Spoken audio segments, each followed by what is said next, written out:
आज आपण एक खारघर येतं. आज आपले मॅडम एक उभे आहेत, त्यांना आपण त्यांचं नाव विचारूया.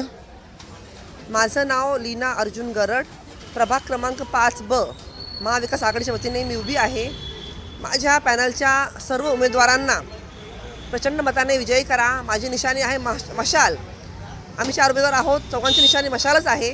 तरी मी सर्व मतदार बंधूंना आवाहन करते की आपल्या महाविकास आघाडीच्या सर्व उमेदवारांना विजयी करा, जेणेकरून आपल्याला जो जिझिया कर महापालिकेने आपल्यावर लादलेला आहे, जो डबल टॅक्स आपल्याला लावलेला आहे, जो बेकायदेशीर कर आपल्याला लावलेला आहे, तो पूर्णपणे आपण कमी करू, डबल टॅक्स माफ करू आणि दंड व शास्ती व्याज हे सर्व माफ करू.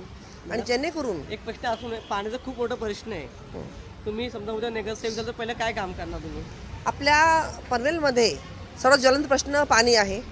पाण्याविषयी सांगायला गेलं तर इथे नवीन अपकमिंग बिल्डिंग्स भरपूर होत आहेत, भरपूर नवीन बिल्डिंग उभे राहत आहेत, पण पाण्याचा स्रोत तोच आहे. म्हणजे मी हे सांगेल बाबा, आपल्याकडे डॅम आहे, पाणी भरपूर आहे, मुबलक पाणी आहे, पण ती पाणी सोडण्याची व्यवस्था जी असते, जी पाईपलाईन जी व्यवस्था असते, पिकअप जो असतो तो झालेला नाही आहे. तर महापालिकेने त्याच्यावर काम करावं, पण महापालिका पाहतोय त्याच्यावर काम करत नाही आहे. नको त्या गोष्टी, महापौर बंगलो, कुठे आयुक्त बंगलो, कुठे महापालिकाचे भवन, हे ह्याच्यावर पैसा खर्च होतो आहे. आमची मागणी हेच आहे की आपली मूलभूत गरज पाणी, ह्याच्यावरती महापालिकेने काम करावं, स्वतः स्टेट गव्हर्नमेंटने काम करावं. आपल्याकडे मुबलक पाणी आहे, डॅम आहेत, ते डॅम परचेस करावे आणि त्याचं पाणी लोकांना मिळावं, ही आमची मागणी आहे. आताची सध्या परिस्थिती अशी आहे लोकांची, काय लोकांना नोकऱ्या पण भेटत नाही. ही परिस्थिती खूप आज लोकांना आलेली आहे. तर समजा तुम्ही उद्या झाले पण नगरसेवक, तर लोकांना नोकऱ्या भेटणार?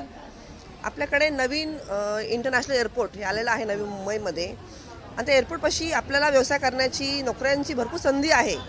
पण इथे पण आपण पाहतोय की आपल्यावर इथे अन्याय होतो आहे. आपल्या ग्रामस्थांना, भूमिपुत्रांना किंवा इथले आपले जे पनवेलकर आहेत, जे मुलं हुशार शिक्षित आहेत, त्यांना नोकरी लागण्यासाठी त्यांना भांडावं लागतं, संघर्ष करावा लागतो आहे. 8 लाख रुपये घेतले जातात नोकरी लावण्यासाठी. हा प्रकार चालू आहे. विचार करा, आपले युवा काय करणार पुढे. लास्ट क्वेश्चन मॅडम, फक्त लोकल एकदा आव्हान द्या बस. लोकांना मी आव्हानच करेन, जर आपल्याला भ्रष्टाचारमुक्त पनवेल हवं असेल तर महाविकास आघाडीला मत द्या आणि सत्ता आणा. धन्यवाद.